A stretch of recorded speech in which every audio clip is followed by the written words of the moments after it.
오늘 우리에게 주시는 하나님의 말씀은 사도행전 20장 13절부터 16절까지입니다.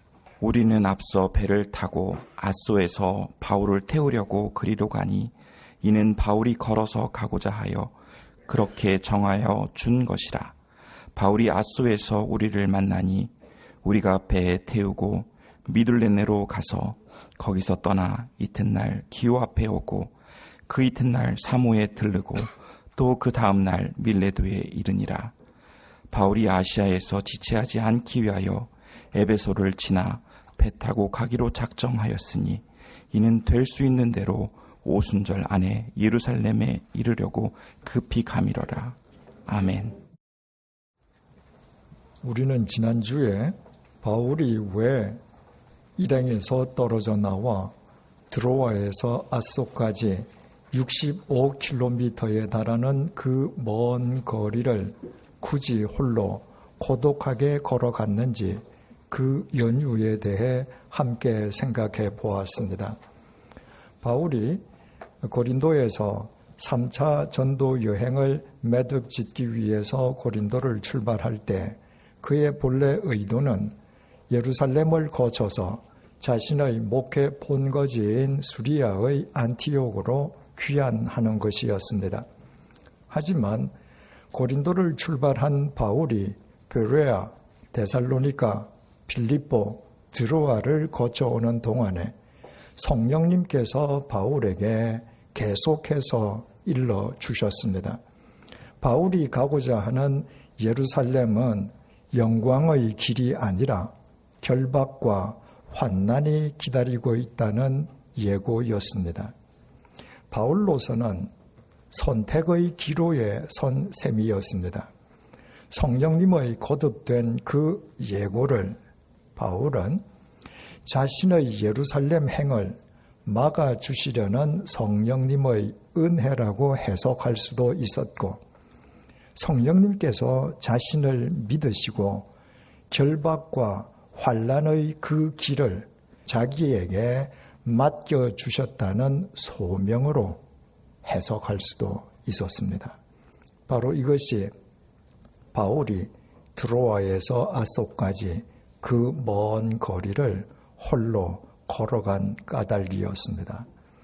일행으로부터 자신을 자발적으로 격리시켜서 이 세상 그 무엇이나 누구의 방해도 받지 않고 오직 삼위일체 하나님과만 독대하면서 성령님의 거듭된 예고의 참 뜻을 바르게 분별하고 자신이 가야 할 소명의 길이라면 어떤 위험이 도사리고 있어도 기꺼이 갈 수 있게끔 자신의 믿음의 허리띠를 다시 한번 동여매기 위함이었습니다. 자기 격리를 통한 하나님과의 독대 덕분에 바울은 지난 시간에 확인해 보았듯이 22절에서 24절의 고백을 하기에 이르렀습니다. 보라, 이제 나는 성령에 매여 예루살렘으로 가는데 거기서 무슨 일을 당하려는지 알지 못하노라. 오직 성령이 각 성에서 내게 증언하여 결박과 환난이 나를 기다린다 하시나 내가 달려갈 길과 주 예수께 받은 사명 곧 하나님의 은혜의 복음을 증언하는 일을 마치려 하면은 나의 생명조차 조금도 귀한 것으로 여기지 아니하노라. 하나님과만 독대하는 자기 격리를 통해서 바울은 주님의 뜻을 바르게 분별했고 자신을 영원히 살려주신 주님을 위해서 자기 육체의 생명을 던지기로 결단했습니다. 그리고 오늘 본문은 그 이후의 일을 우리에게 밝혀줍니다. 14절을 보시겠습니다. 바울이 아소에서 우리를 만나니 우리가 배에 태우고 미둘레네로 가서 마침내 걸어서 아소에 도착한 바울은 배를 타고 먼저 앗소에 가서 바울을 기다리던 일행과 앗소에서 다시 만났습니다. 에게해 연안에서 가장 아름다운 도시로 손꼽히던 앗소는 플라톤이 이상주의 국가를 건설하려 했던 곳이었습니다. 또 아리스토텔레스가 알렉산더의 선생으로 부름을 받기 전 주전 348년부터 345년까지 직접 철학을 가르쳤던 앗소는 바울 당시에도 철학이 발달된 도시였습니다. 오늘날에도 앗소를 가면 바닷물이 얼마나 맑고 투명한지 바닷속이 그냥 들여다 보입니다. 하지만 그 아름다운 도시에 당도한 바울은 아름다운 앗소를 관광하려거나 플라톤과 아리스토텔레스의 발자취를 둘러보려고 하지 않았습니다.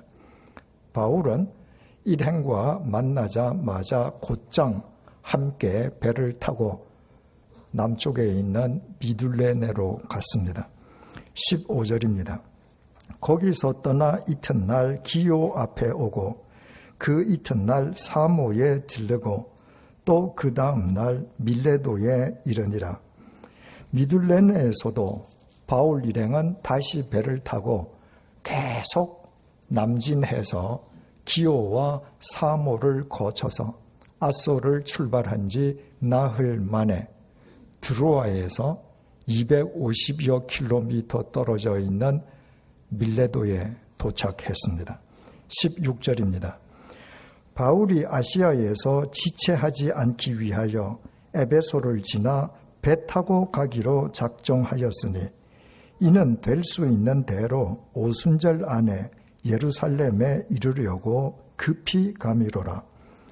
바울 일행이 도착한 밀레도는 에베소 아래쪽 남쪽으로 45km 지점에 위치한 곳이었습니다.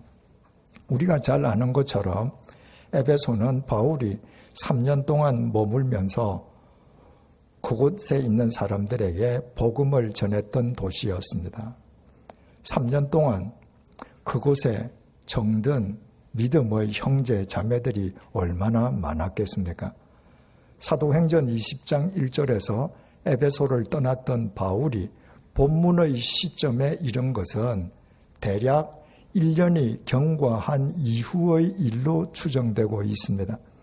그렇다면 1년여 동안이나 보지 못한 에베소의 믿음의 형제 자매들이 얼마나 보고 싶었겠습니까?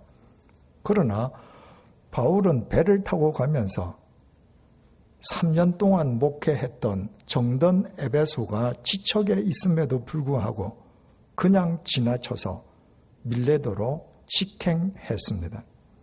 그 이유를 본문은 바울이 아시아에서 지체하지 않기 위하여서였다고 밝히고 있습니다. 또 바울은 될 수 있는 대로 오순절 안에 예루살렘에 이르려고 급히 서둘렀다고 본문이 증언합니다. 오순절 안에 예루살렘에 도착하기 위해서 바울은 에베소를 그냥 지나쳐서 발걸음을 재촉했다는 것입니다. 6월절, 초막절과 함께 유대 민족 3대 명절인 오순절은 6월절 둘째 날로부터 7주가 지난 날입니다. 이처럼 오순절은 6월절로부터 50일째 되는 날이라고 해서 오순절이라고 불렸고 6월절로부터 7주가 지난 날이라고 해서 77절이라고도 불렸고 그때의 시기가 밀과 보리의 수확기와 겹쳐서 추수감사절을 뜻하는 맥추절이라고도 불렸습니다. 6절에 의하면 바울은 빌립보에서 무교절을 지냈습니다. 바울이 빌립보에서 6월절 이튿날부터 7일간의 무교절을 그곳에서 보낸 것입니다. 그 이후에 바울은 드로아로 가기 위해서 에게해를 건너는데 5일을 소요했고 드로아에서 7일 동안 머물렀습니다. 또 바울이 드로아에서 아소까지 걸어가는데 단 이틀만 소요되었다고 할지라도 15절의 증언처럼 아소에서부터 밀레도에 이르기까지 소요된 나흘을 합치면 드로아에서 밀레도까지 가는데 총 6일이 걸린 셈이 됩니다. 그 날짜를 다 합치면 빌립보에서 6월절을 보낸 바울이 빌립보를 출발해서 계속 남진하여 본문의 밀레도에 이르기까지 소요된 총 날수가 25일이 나옵니다.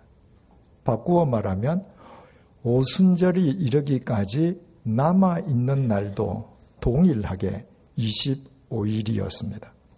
그러나 지금 밀레도에 있는 바울이 앞으로 가야 할 예루살렘까지의 거리는 지난 25일 동안 바울이 빌립보에서 밀레도까지 이른 거리보다 2배에 해당하는 먼 거리였습니다. 만약 지중해에서 자칫 풍랑이라도 만나서 배가 표류하면 오순절 이전에 예루살렘에 당도하는 것은 어려울 수도 있었습니다. 그래서 바울은 여유 있게 예루살렘에 도착하기 위해서 3년이나 목회했던 정든 에베소를 지척에 두고서도 그냥 지나쳐서 밀레도로 직행했던 것입니다. 이때 바울이 왜 굳이 오순절 이전에 예루살렘에 도착하려 했었는지 그 이유를 유추하는 것은 어려운 일이 아닙니다.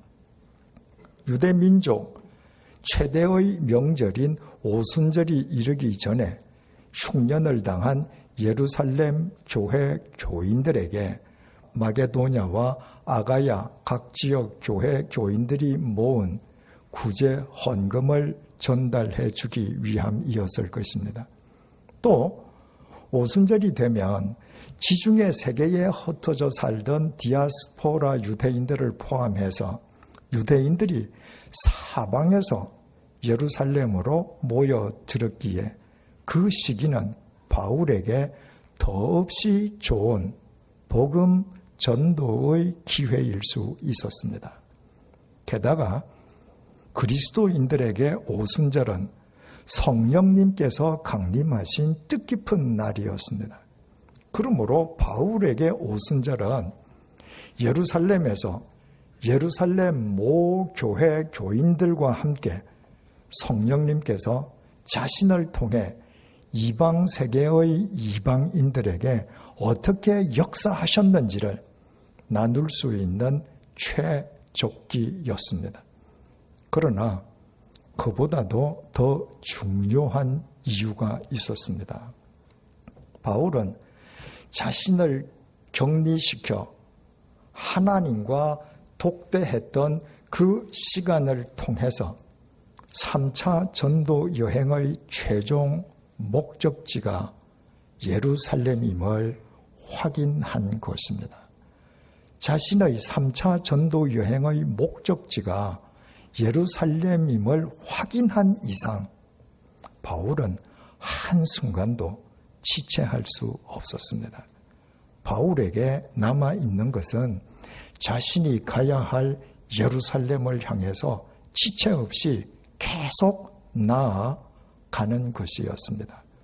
고린도를 출발할 때 본래 바울의 계획은 수리아의 안티옥으로 귀환하는 것이었지만 성령님 안에서 예루살렘이 3차 전도 여행의 최종 목적지임을 확인한 바울은 이 이후부터는 수리아의 안티옥은 다시는 언급조차 하지 않았습니다.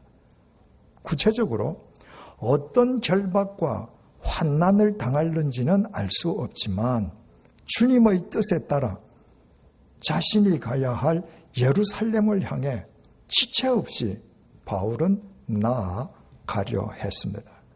그것이 바울에게 당장의 목표였던 것입니다.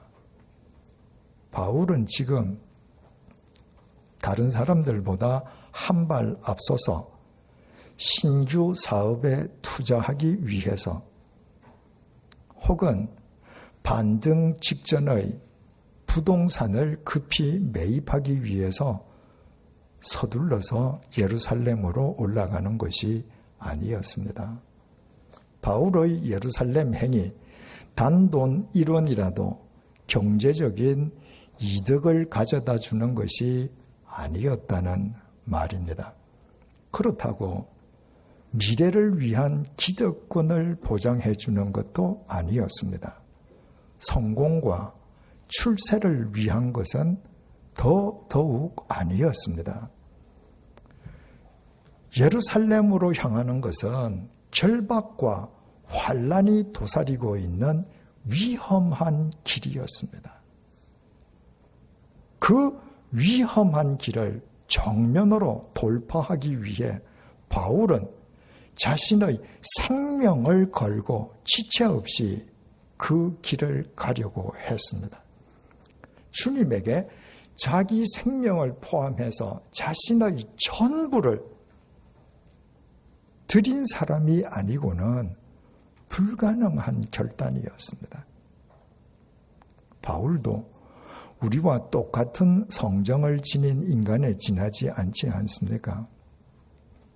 그런데 대체 어떻게 바울에게 그런 결단과 실행의 삶이 가능할 수 있었겠습니까?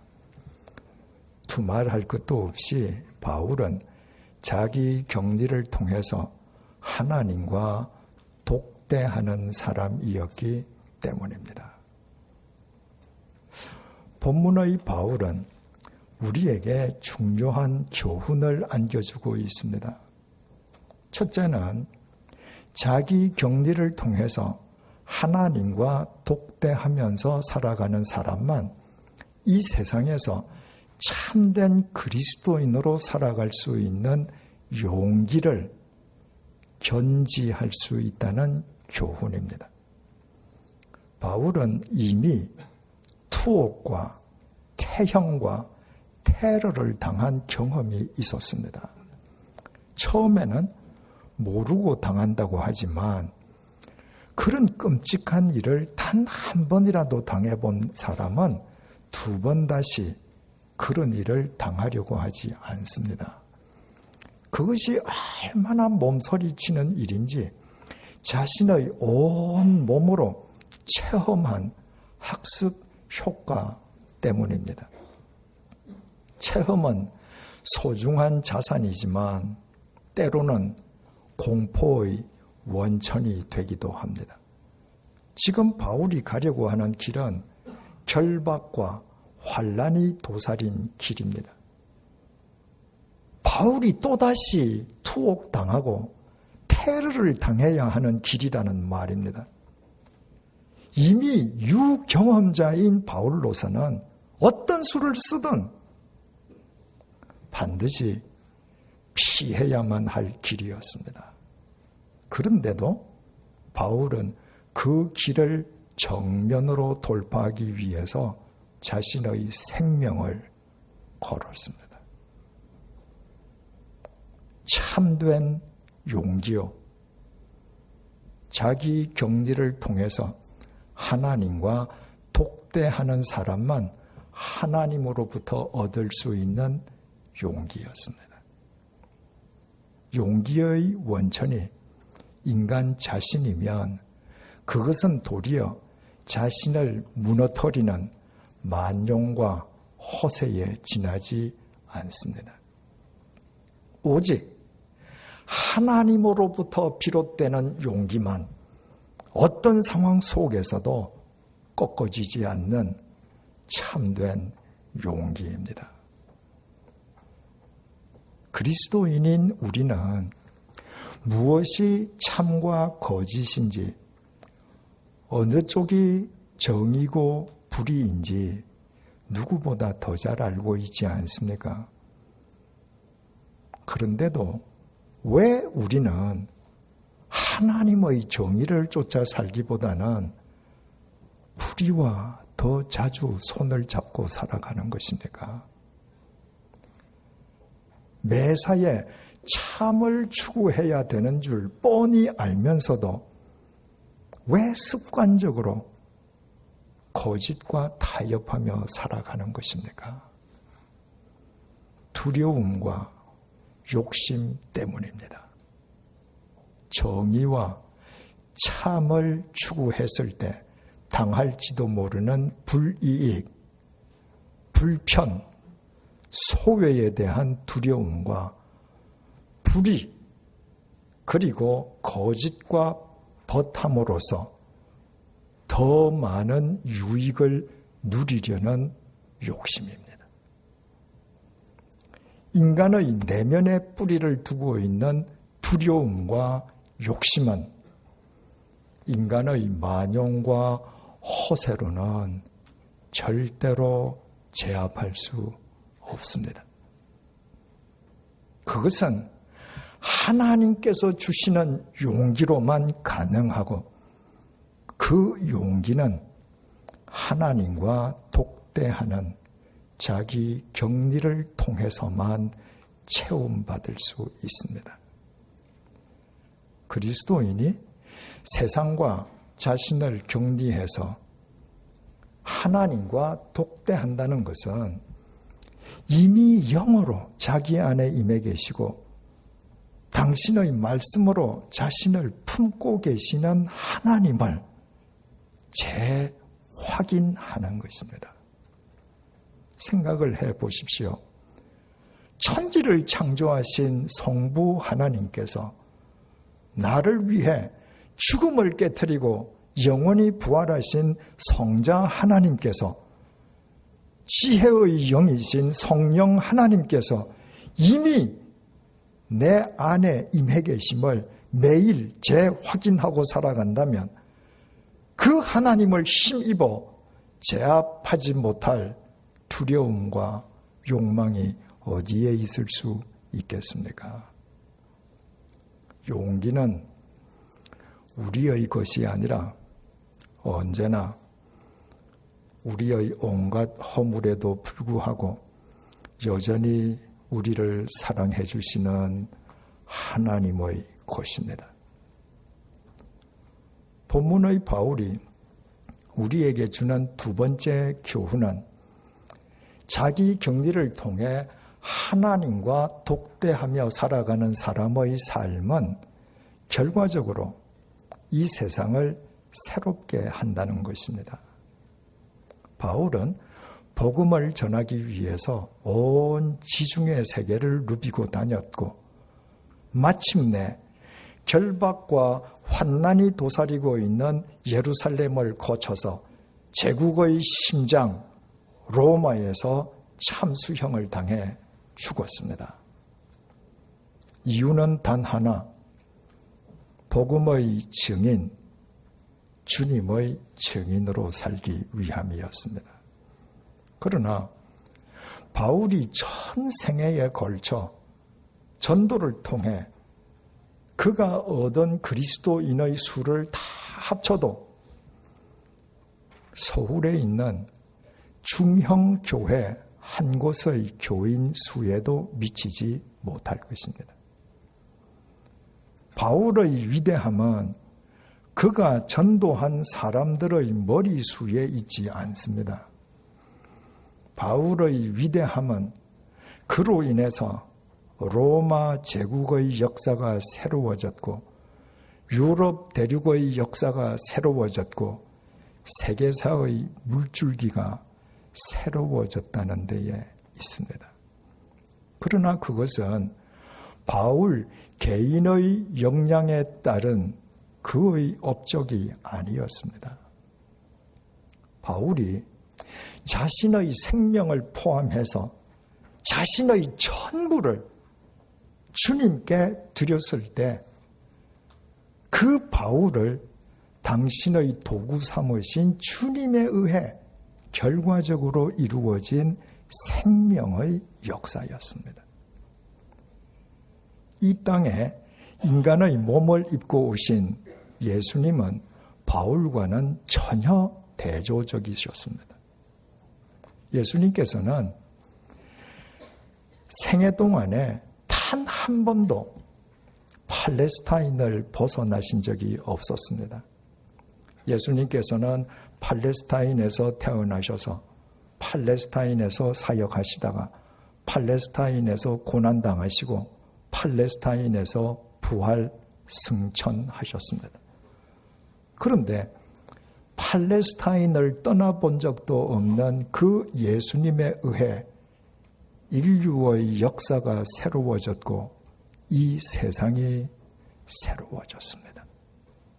예수님께서 당신의 생명을 포함해서 당신의 전부를 성부 하나님께 드렸을 때 성부 하나님께서 예수님을 통해 친히 섭리하신 결과였습니다.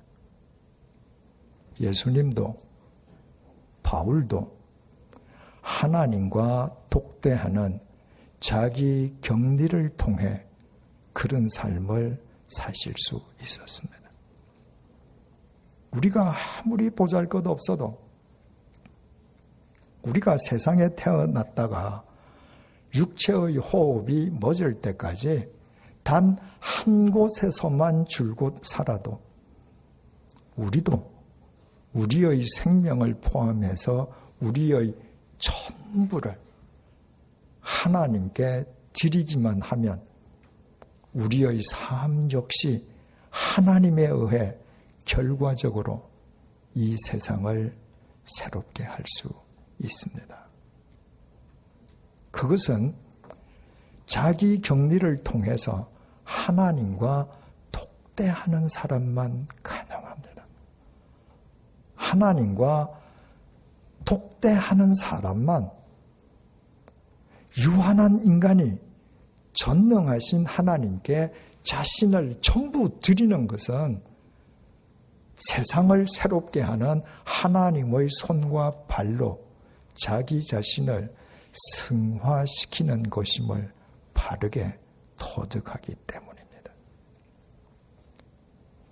본문의 바울이 우리에게 주는 마지막 교훈은 자기 격리를 통해 하나님과 독대하며 살아가는 사람은 어떤 경우에도 시간을 허투루 낭비하지 않는다는 것입니다.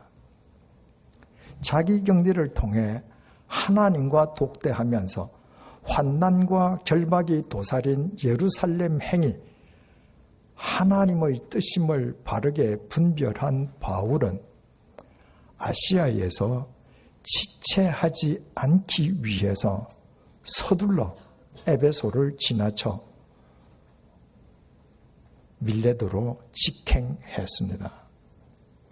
우리말 지체하다라고 번역된 헬라어 동사 크로노트리베오는 시간을 뜻하는 크로노스와 문지르다, 비비다는 의미의 트리보가 합쳐진 합성어로서 문자적인 의미는 시간을 무의미한 것들과 비벼서 겉날려버린다는 뜻입니다.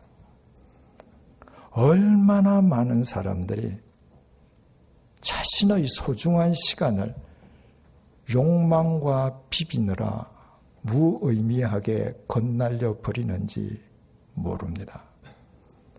자신의 시간을 태만과 비비느라 겉날려버리는 사람들도 있고 자신의 시간을 쾌락과 비벼 무의미하게 겉날려버리는 사람들도 있습니다.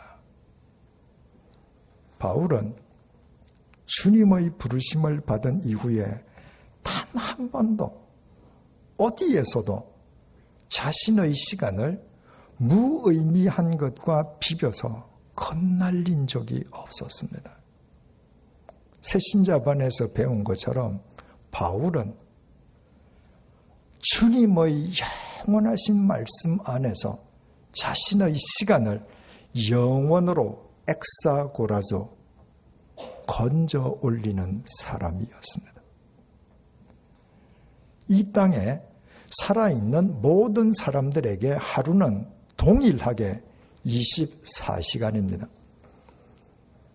그러나 그 동일한 24시간을 무의미한 것과 비벼 건날려 버리는 사람이 있는 반면에 동일한 24시간을 주님 안에서 영원으로 건져 올리는 사람도 있습니다. 그 결과 100년을 살아도 물거품처럼 아무 흔적도 없이 허망하게 사라져버리는 인생이 있는가 하면 바울처럼 참수형을 당해 죽어도 시간과 공간을 초월해서 영원히 살아남는 인생도 있습니다. 그 차이는 하나님과 독대하는 자기 격리 여부에 의해서 판가름 납니다.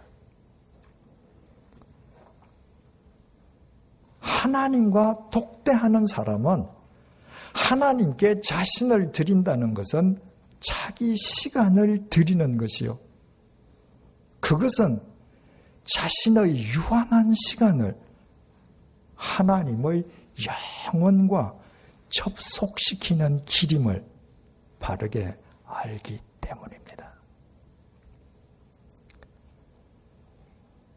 스마트폰 시대에 접어든 요즘은 손 안에 온 세계가 들어 있습니다. 손 안에 들어있는 작은 스마트폰을 통해서 지구 반대편에서 지금 일어나고 있는 일을 실시간으로 알 수 있다는 의미입니다. 손 안에 들어있는 스마트폰 안에 온 세계의 뉴스와 정보가 들어 있습니다. 그러나 손 안의 스마트폰이 아무리 첨단의 IT 기기라 할지라도 전원을 켜지 않거나 배터리를 충전하지 않으면 손 안에 들어있는 스마트폰으로부터 얻을 수 있는 것이라고는 아무것도 없습니다. 삼위일체 하나님께서는 이미 영으로 우리 안에 임해 계시고 벌써부터 당신의 말씀으로 우리를 품고 계십니다. 그러나 우리가 세상과 우리 자신을 격리해서 기도를 통해 말씀 묵상을 통해 하나님과 독대하려 하지 아니하면 우리는 우리 속에 이미 임해 계시는 하나님을 인식할 수 없고 우리가 하나님으로부터 얻을 수 있는 것이라고는 아무것도 있을 수가 없습니다. 그것은 마치 손 안에 스마트폰을 들고서도 전원을 켜지 않고 배터리를 충전시키지 않는 것과 똑같습니다. 그리스도인이 자기 격리를 통해 하나님과 독대하는 것은 영원하신 하나님과 접속하기 위한 영적 전원을 켜는 것이요. 하나님과의 접속을 계속 유지하기 위해서 영적 배터리를 충전시키는 것입니다. 그때에만 내 속에 이미 임해 계시는 그분을 인식하고 나를 품고 계시는 그분을 매일 느끼면서 그분의 것들로 채움받을 수 있습니다. 삼위일체 하나님으로부터 구원받은 우리는 불의에 굴종하며 살기보다는 정말 정의로운 그리스도인으로 살고 싶어 하고 있지 않습니까? 주님의 참 생명 속에 거하고 있는 우리는 이 세상의 오염을 가중시키기보다는 진심으로 이 세상을 새롭게 하는 주님의 도구로 살고프지 않습니까? 영원하신 구원의 은총을 입은 우리는 우리의 생명인 우리의 시간을 무의미한 것과 비비느라 허망하게 흩날려 버리는 것이 아니라 주님 안에서 우리의 매 순간순간을 영원으로 건져 올리기를 진정으로 바라고 있지 않습니까? 그렇다면 우리 모두 하나님과 독대하는 자기 격리의 사람으로 살아가십시다. 정의와 참을 추구하려는 우리의 뒷덜미를 끌어당기는 두려움과 욕망을 제압하는 용기도 주님 안에서 이 세상을 새롭게 하는 삶도 주님의 말씀 안에서 우리의 매 순간을 영원으로 건져 올리는 지혜도 오직 삼위일체 하나님과 독대하는 자기 격리를 통해서 얻을 수 있습니다. 삼위일체 하나님과 독대하는 자기 격리는 하나님과의 자기 연합을 향한 첫 걸음입니다. 기도하시겠습니다.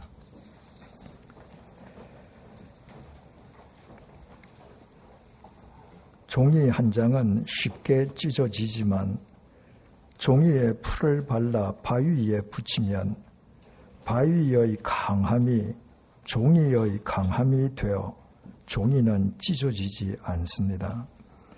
내가 하나님과 독대하기 위해 나를 격리시키는 것은 종이처럼 연약한 나의 존재를 하나님께 접붙이는 자기 연합임을 잊지 않게 해 주십시오. 하나님과 독대하는 자기 격리를 통해 하나님의 강하심으로, 하나님의 능력으로, 하나님의 진리로, 하나님의 품성으로 채움받게 해 주십시오. 그리하여 정의와 참을 쫓으려는 나의 뒷덜미를 끌어당기는 두려움과 욕심을 제압하는 용기를 지니게 해 주시고 나의 생명인 소중한 시간을 무의미한 것과 비비느라 흩날려 버리는 어리석음에서 벗어나 매 순간을 영원으로 건져 올리게 해 주시고 결과적으로 나의 삶이 이 시대와 세상을 새롭게 하는 하나님의 손과 발로 쓰임받게 해 주십시오. 예수님의 이름으로 기도드립니다. 아멘.